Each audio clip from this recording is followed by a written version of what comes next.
3. Muy buenas, chavales, estamos aquí con la guía del principiante, o el seguidor o el sucesor espiritual de Stanley Parable, o la segunda obra de Género o algo así, que es el creador de Stanley Parable. Aquí nos centra sobre una historia de la creatividad de un diseñador de videojuegos o de entorno gráfico, el cual se siente, por así decirlo, en una tormenta de ideas constantes hasta que ya por fin saca su primer juego. Os dejo con él y hasta ahora.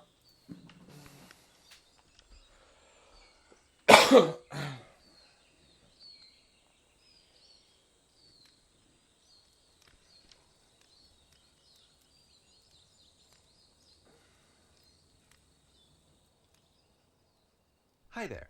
Thank you very much for playing the Beginner's Guide. My name is Davey Reedon.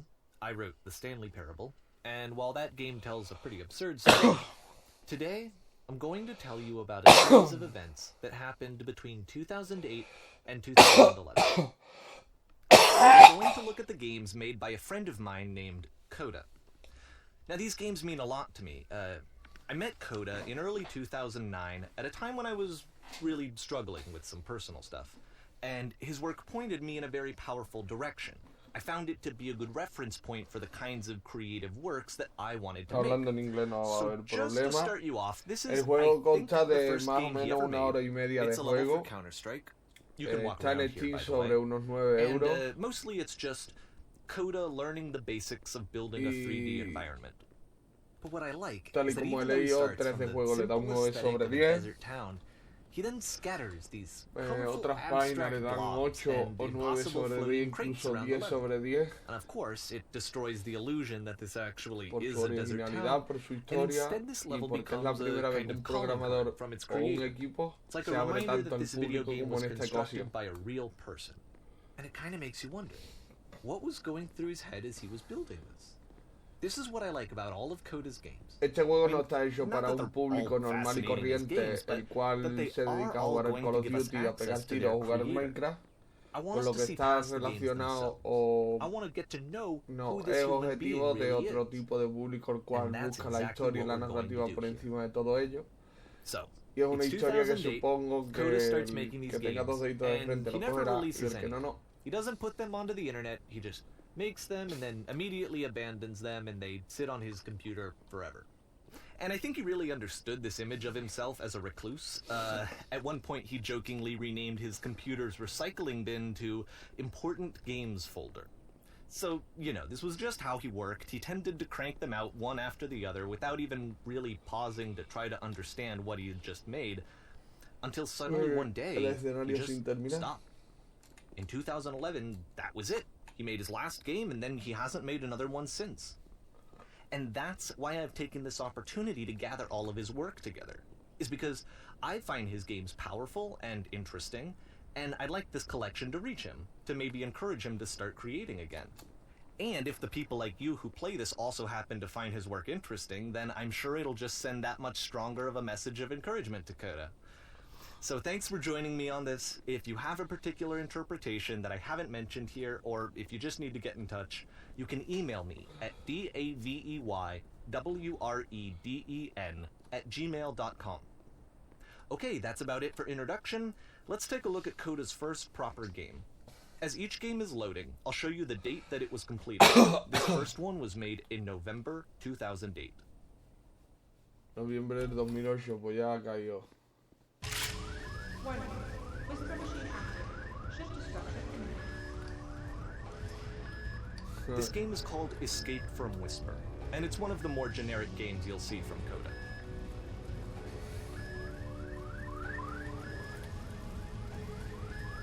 Juego sin terminar totalmente, ¿no? Como todo el You Souls, can por click to cierto. fire the gun. Aquí puede ser donde algunos usuarios Security call breached. Hostile alien life. pueden decir que los gráficos podrían haber mejorado desde el Stanley Parable. It kind of looks like La this verdad game que was sí, el abandoned motor mid-development. de... For instance, you have this gun, which Aunque you'd bueno, think el would motor indicate del that there are Souls supposed to puede be ser monsters or todo lo enemies complicado, somewhere, todo but then lo clearly there complejo are no que uno enemies quiera. anywhere. You can't even reload the gun when you run out of bullets. But ultimately we don't really know. Maybe Coda thought that actually it was complete the way that it is. And I think that we should talk about his games for what they are, rather than for what they're not. Enemy forces. I love how you can see the bottom of the universe from this room. El fondo.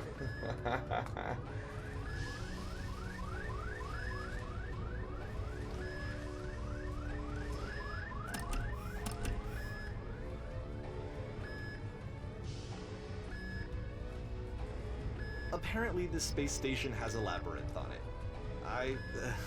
Sure, I don't know.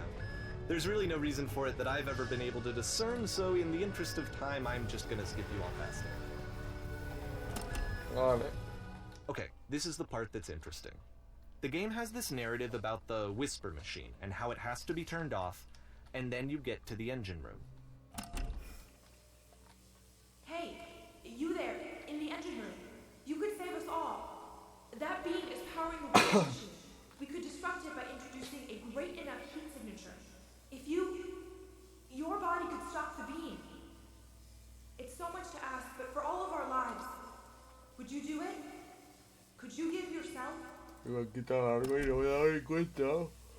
Habrá que suicidarse, ¿no? ¿O qué? Bueno. Let me pause here for a second. What you just experienced, stepping into the beam and then dying, is probably what Coda had initially intended when he was developing this level. But when he first composes and plays it, something goes wrong. There's a bug somewhere. And this is what happens instead. Ay, ¿lo que pasa? Se pone a flotar.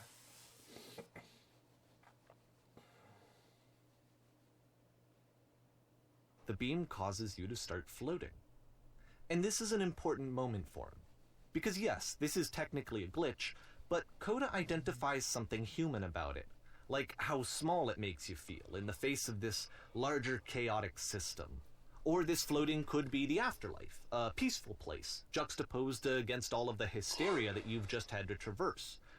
I don't even know. I have no idea what he was thinking, but what's clear is that after making this, something lodges itself in his brain. He wants to do more of these really weird and experimental designs. So he stops work on this and moves on to a stream of tiny little games that go in all sorts of directions. Let's go ahead and take a look at the first game he made after leaving this one behind. Bueno, pues creo que lo voy a dejar aquí. Sí. Lo voy a dejar aquí. Vuelvo con el capítulo 2 dentro de poco. Espero que os haya gustado. Darle a like, favorito y suscribiros, que no cuesta nada. Adiós.